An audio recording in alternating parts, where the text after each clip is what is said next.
Hi, I'm Nicholas Gordon and I'm the CTO of PowerCurve. And in this video I'm going to talk about Gurney Flaps and how we can use them to improve wind turbine performance.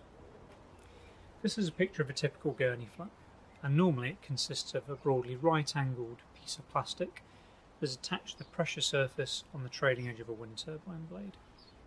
Now the Gurney flap has actually been around for a very long time. They were first introduced in the 1970s in IndyCar racing, and they're named after their inventor Dan Gurney, who was a driver and team owner.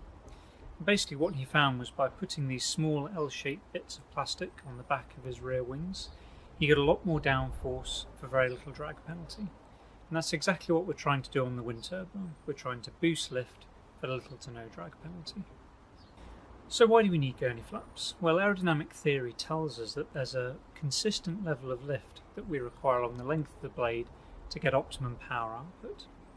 Now, on the outboard part of the blade where we have thin aerofoils, this is quite easy for the designer to achieve.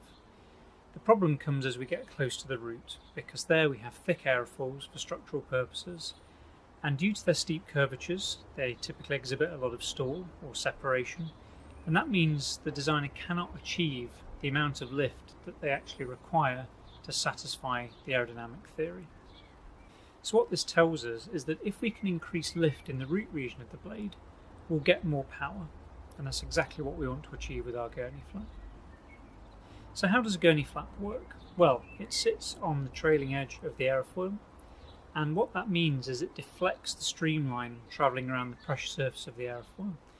And this deflection of the streamline means it's actually mimicking the effect of an aerofoil with more camber, and an aerofoil with more camber gives more lift for the same angle of attack.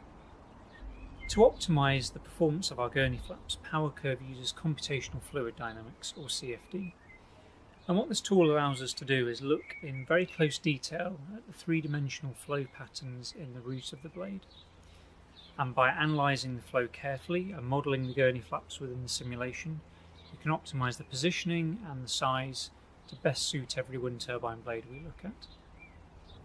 PowerCurve Gurney flaps are optimised to produce the maximum amount of lift for the minimum amount of drag, and this is carried out using our CFD tools, our blade element momentum tools, and our library of wind tunnel test data, so we can give you the very best performance possible.